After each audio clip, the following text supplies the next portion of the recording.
nous sommes sur une friche industrielle et l'association Amétrope avait cette idée d'en faire un site culturel important. Donc concrètement, ça veut dire que ce sont des travaux qui ont démarré en 2008, une première phase 2008-2009 et la deuxième phase qui a démarré l'année dernière, qui devrait se terminer donc l'année prochaine, qui permet effectivement à la fois de créer un lieu de création artistique dans l'art contemporain. Voir au départ y avoir une activité, mais comment dire, éphémère, étant donné que la municipalité de l'époque prévoyait plutôt de nous déplacer sur, par exemple, vu que c'était l'axe historique de notre intervention, sur une salle de musique actuelle. Chose qu'on a tout de suite refusée, parce que nous, on a senti tout de suite le potentiel de ce lieu très riche pour fabriquer un espace où, en fin de compte, l'art contemporain ne serait pas séparé des autres pratiques artistiques. C'est-à-dire qu'on est une équipe qui travaillons autour des musiques actuelles, autour du spectacle vivant, danse contemporaine, performance, mais également art contemporain. Donc nous sommes dans le Transpalette qui présente sa nouvelle exposition, Entropia, 3 étages. Un étage dédié à art orienté objet qui présente une vidéo, un néon et une grande installation liée à Tchernobyl. Au premier étage et au deuxième étage, vous avez Dorothée Smith, qui est une jeune artiste issue de l'école de Arles, initialement photographe, mais qui pour l'occasion présente des photographies, des documents et aussi un film vidéo, une sorte de fiction un peu amère, un peu douce sur la conquête spatiale soviétique, sur une histoire de destruction d'un vaisseau spatial soviétique et la fusion de 2 âmes. Et elle décline cela à travers des photographies, des sculptures, des documents qu'elle a puisés auprès de vrais scientifiques. Et on hésite entre réel et fiction, on se promène dans des mondes parallèles.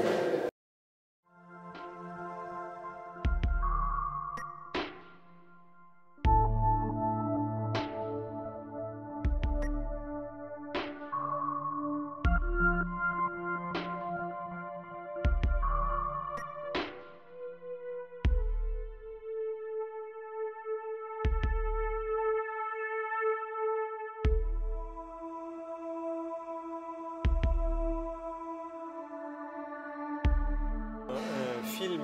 qui dure un peu moins de 10 minutes, qui s'appelle Denkstraum, et qui est un film qui retrace, qui part d'un texte de Aby Warburg qui s'appelle Le rituel du serpent, qui est une conférence en fait qu'il a donnée alors qu'il était interné dans une asile psychiatrique au début des années 20. Et il était interné en fait pour un épisode psychotique